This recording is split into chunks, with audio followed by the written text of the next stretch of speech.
Hi అండి, చూడండి climate అయితే ఎంత బాగుందో, ఎంత చక్కగా ఉందో. చూసారా ఎంత పచ్చిదనం కలగుందో. మబ్బులు అయితే రోజు వేస్తున్నాయండి, కానీ వర్షం అయితే రావట్లేదండి. నేనైతే రోజు వర్షం పడుతుంది కదని నేనైతే మొక్కలకైతే నీళ్ళు వేయట్లేదండి. మొక్కలకు నీళ్ళు వేయకపోవడం వల్ల మొక్కలన్నీ ఎండిపోయాయి. చూడండి తులసమ్మ, తర్వాత ఇగో మందార చెట్టు ఉంది కదా, నేను నీళ్ళు వేయకపోవడం వల్ల ఇలాగ అయిపోయిందనమాట.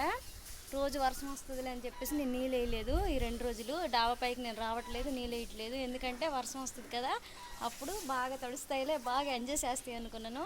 కానీ ఇవైతే మొత్తానికైతే వర్షం రావట్లేదు. రాకపోవడం వల్ల నైట్ నీళ్ళు వేసాను అనమాట. నేను ఈరోజు నైట్ నీళ్ళు వేసాను. నైట్ నీళ్ళు వేస్తాను అనమాట. ఇలా పచ్చగా చెట్లు, లేదంటే చూసారా ఇలా గడ్డి అంతా ఇదంతా అయిపోయింది.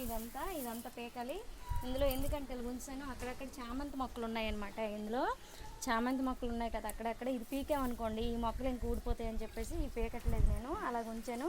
చామంతి చెట్లు అయితే చనిపోయాయి కూడా, కొన్ని చచ్చిపోయాయి. ఇదిగోండి ఇవన్నీ చిగుళ్ళు వేసాయి ఇలాగా. ఇంక ఇవన్నీ చిగుళ్ళు వేసాయంటే ఇవన్నీ ఇంకా మనకు బోల్డ్ అని పువ్వులు ఇస్తాయి అనుకోవాలి పూజకి. అందుకోసమని నేనైతే ఇవన్నీ ఇలాగ ఉంచానండి.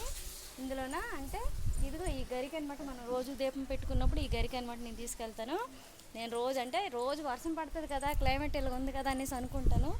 కానీ క్లైమేట్ మాత్రమే ఇలాగ ఉంటుంది చూడండి ఎలాగా. కానీ వర్షం అయితే రావట్లేదు. మంచి గాలి వేస్తుంది పైన, మంచి గాలి వేస్తుంది, అందుకనే పైకి వచ్చాను. గాలి వేయడం కనిపిస్తుంది కానీ, మేఘాలు చేయడం కనిపిస్తుంది కానీ వర్షం అయితే పడట్లేదు. చూసారా ఎలాగ ఉందో. ఓకే బాయ్ అయితే.